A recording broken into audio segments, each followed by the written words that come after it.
नमस्कार सर, मेरा नाम राजू है। मान लेते हैं कि आप म्यूचुअल फंड खरीदते हैं, ज़्यादा पैसा इन्वेस्ट करते हैं और उसका होल्डिंग पीरियड 12 महीने से ज़्यादा है, मतलब 1 साल से आपने ज़्यादा पैसा इन्वेस्टेड होके रहे म्यूचुअल फंड में, तो गेन होता है और उसमें टैक्स क्या लगता है या लॉस होता है तो उसमें क्या नियम है, इसको आज समझते हैं। यदि कैपिटल गेन होता है, आपने कुछ पैसा लगाया, गेन हुआ, तो मात्र 10% का टैक्स देना है और जो गेन हुआ उसमें से 1 लाख रुपए माइनस करना है, बचे हुए पैसे पे टैक्स देना है। पहले तो आपने 10 लाख मान लो लगाया, वो 20 लाख हो गया, तो 10 लाख माइनस कर दीजिए, वो तो मूलधन ही है। 1 लाख रुपए और माइनस कर दीजिए, बचा कितना? 9 लाख रुपया। 9 लाख पे 10% ही टैक्स देना है। ये नियम सिंपल है, अमीर हो गरीब हो, ज्यादा पैसा है कम पैसा है, वो इतना 10% देना ही पड़ेगा। इससे कोई मतलब नहीं है किस जात के हैं, कितना कमाते हैं, इससे कोई मतलब नहीं है। 10% देना है गेन पे। तो इसमें कहते हैं कि मान लीजिए कि आपने 10 लाख लगाया और 5 लाख जब कम हो गया आपने सेल कर दिया, फिर से 5 लाख रुपए लगाया और बढ़ा, तो जो लॉस हुआ था ना, उस लॉस को आप 8 साल तक कैरी फॉरवर्ड कर सकते हैं, एडजस्ट कर सकते हैं। इसको अच्छे से समझते हैं कि मान लीजिए कि आपने 10 लाख रुपए लगाया और 5 साल में वो 20 लाख हो गया, तो इसका तो सिंपल है, मूलधन हटा दीजिए, 1 लाख रुपए और माइनस कर दीजिए, जो बचा 9 लाख रुपए उस पर 10% टैक्स देना है, सबको देना है। कितना कमाते हैं नहीं कमाते हैं, ये सब कुछ भी नहीं पूछना है, 10% टैक्स देना है। लेकिन एक दूसरा सिचुएशन लेते हैं कि आपने 10 लाख लगाया और गिर के 2 साल 3 साल में 8 लाख रुपया हो गया और आप टीवी के न्यूज से, मोबाइल के रिंगटोन से सब डराने लगा, तो आपने 8 लाख में बेच दिया। लगाया था 10 लाख, गिर के 8 लाख हो गया। माहौल ऐसा बन गया, चाय पी रहे हैं, पेपर पढ़ रहे हैं, माहौल खराब है,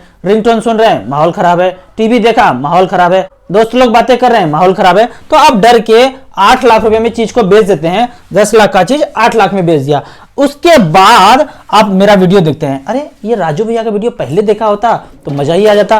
तो आपने क्या किया, उस 8 लाख को मुझसे कन्विंस होके, मोटिवेट होके फिर से 8 लाख रुपए इन्वेस्ट कर दिया और उसके बाद 5 साल तक चलाता रहा। तो पता चलता है कि 8 लाख रुपया जो इन्वेस्ट किया था 5 साल के बाद 16 लाख हो गया। तो नियम क्या बोलता है, 16 लाख में 8 लाख मूलधन था, हटा दीजिए, 1 लाख रुपया और माइनस कर दीजिए, बच गया 7 लाख रुपया, उस पर 10% टैक्स दे दीजिए। ऐसा नहीं होगा, ये नियम काट दीजिए यहाँ पे। क्यों? क्योंकि 2 लाख लॉस हुआ था। इसको कैसे समझेंगे? यहाँ पे आप अपने लॉस को एडजस्ट कर सकते हैं। सरकार ने एक सहूलियत दिया है कि बाबू जो लॉस हुआ था ना, उसको आप 8 साल तक, 1 साल 2 साल 3 साल 4 साल 5 साल, अच्छा 5 साल तक गेन नहीं हुआ, आपने 8 लाख लगाया, बढ़ा नहीं पैसा, अचानक से 6ठे साल 7वें साल 8वें साल आपका पैसा बढ़ के डबल हो गया, 16 लाख हो गया।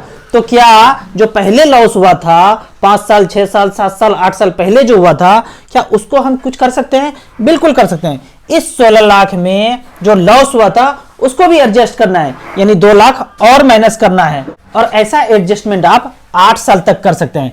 यानी कि जिस साल आप लॉस बुक करके पैसा इन्वेस्ट किए वहां से काउंट होगा। यहां पे आपको लॉस हुआ 2 लाख का, तो 2 लाख का लॉस आप रिकवर कर सकते हैं 8 साल तक। 8 साल के बाद आपका स्टॉक बढ़ता है, मार्केट बढ़ता है, तो ऐसा नहीं कर सकते हैं। 8 साल के पहले अगर गेन होता है तो उस 2 लाख को आप एडजस्ट करके दिखा सकते हैं कि भाई हमने तो 10 लाख लगाया था, एक्चुअल में लॉस हो गया, तो 10 लाख ही मूलधन काउंट होगा, 8 साल तक काउंट होगा, और उसके बाद इस 16 लाख में 10 लाख माइनस कर दीजिए, बचा 6 लाख। 1 लाख रुपया गेन बोलते हैं और उसको भी हटा दीजिए, तो बचा 5 लाख। 5 लाख पे ही टैक्स देना है। आपको इसी तरह म्यूचुअल फंड के बारे में और कुछ जानना है, और यदि आप चंडीगढ़ के आसपास रहते हैं तो आप मुझे फाइनेंशियल प्लानिंग के क्लास के लिए बुला सकते हैं।